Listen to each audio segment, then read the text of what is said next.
David Culley. My thoughts on the whole Deshaun Watson thing as it pertains to him is you keep hearing that he's this incredible salesman. That story notwithstanding, he's this great person, and I just can't you get the two of them in a room somehow? Like there's a steakhouse and there's a back room, yes, or maybe even a Zoom, anything. Just get Deshaun and Coach Culley in a room and just let him give his vision. I had nothing to do with DeAndre Hopkins' trade. I'm not Bill O'Brien. I'm not Cal McNair. Just if you can at least get them in a room, maybe you can save this.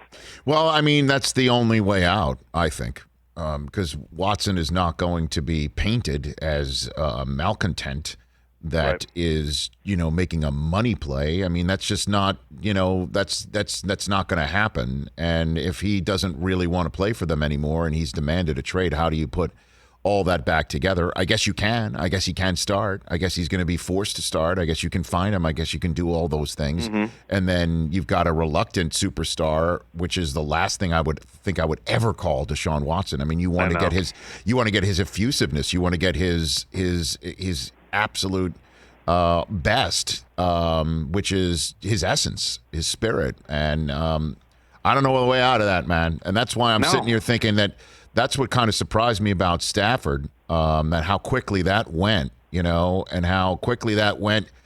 So that takes the Rams chess piece off the board for Watson. If you're gonna deal with this, it's got to be like now. Like, don't let this thing linger so everyone fills out their quarterbacks. I look at it in the DEFCON scale, and people always think the DEFCON scale goes up. It actually goes down as it gets more serious. We're at DEFCON 3 now.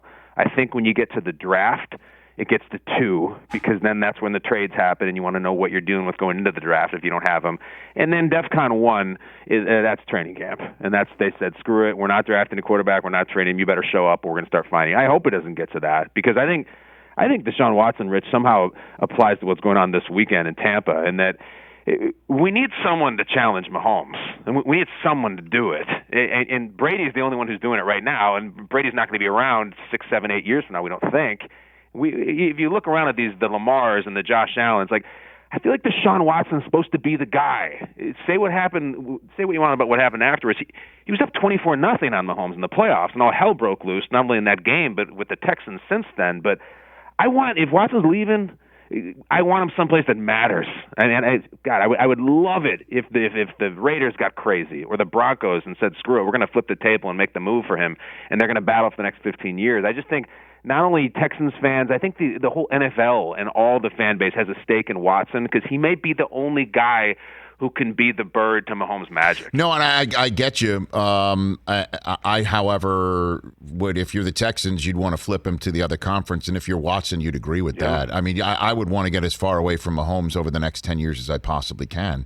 I'd want to sit out somewhere in the NFC. I'd want to go somewhere warm if I could, even though the coldest summer anybody's ever spent is or the coldest winter anybody's ever spent was the summer in San Francisco. I mean, that might be the spot for him.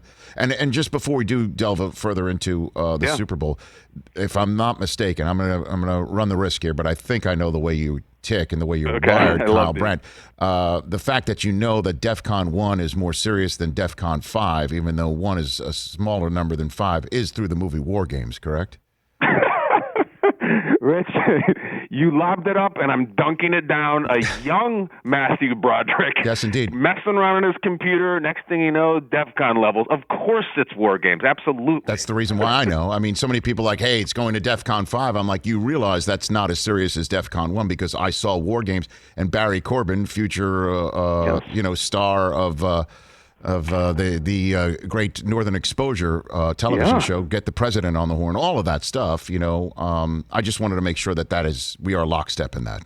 Oh, absolutely, and that's a pre-Ferris Matthew Broderick. Yes, it is. Oh my gosh, 1983, and I'm sure they'll remake it eventually with Zac Efron or something. But yes, that's how I got classically educated on the DEFCON. Yeah, scale. Involving the Robin Hood app or something like that. Yeah, totally. Game Wars. I love it. That's it. Hey, you watched all the way to the end. Thanks for that. Watch more right here.